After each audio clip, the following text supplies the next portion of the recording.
Promise அப்படின்னா நான் இத கண்டிப்பா செய்வேன் அப்படின்னு ஒருத்தருக்கு நாம கொடுக்கிற உறுதிமொழி.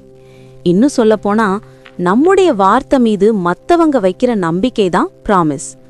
ஆனா நம்ம ஏசப்பா கிட்ட கொடுக்கிற பல பிராமிஸ்கள் வெறும் எமர்ஜென்சி நேரத்துல மட்டும்தான் வருது. பிரதர்ஸ் அண்ட் சிஸ்டர்ஸ், நாம ஏசப்பா கிட்ட எத்தனை வாட்டி பிராமிஸ் பண்ணிருப்போம், ஆனா அதுல எத்தனைய நிறைவேற்றிருக்கோம்?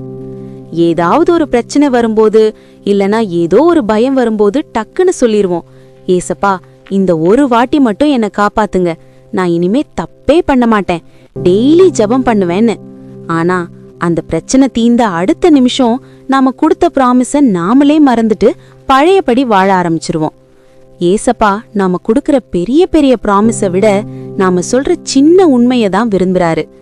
மத்தேயு 5:37 சொல்லுது, உள்ளதை உள்ளதென்றும் இல்லாததை இல்லை என்றும் சொல்லுங்கள்.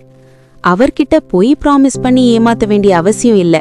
ஏன்னா நம்மால முடியலனாலும் அவர்கிட்ட உதவி கேட்டா அவரே நம்மள மாத்துவாரு. சோ இனிமே அவர்கிட்ட எதையாவது பிராமிஸ் பண்றதுக்கு முன்னாடி இதை என்னால செய்ய முடியுமான்னு யோசிப்போம். கொடுத்த வாக்கு காப்பாத்துற பிள்ளையா இருப்போம்.